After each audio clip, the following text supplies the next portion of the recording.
Hey, what's up? This is Ricardo at Parts People, and in this video, we'll outline the steps for completing a part replacement on your Dell PC.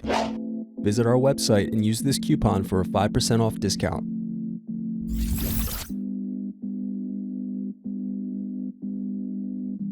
Slide tabs outward to unlock and remove battery. Pry apart power button cover.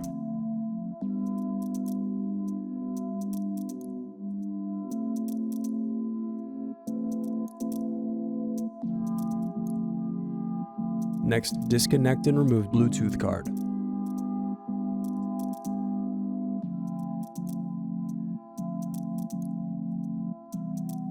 Thanks for watching. Don't forget to like and subscribe if you enjoyed this video. And if you need more, check out this playlist to watch other tutorials for your laptop. You can also click here to find parts for your laptop at partspeople.com.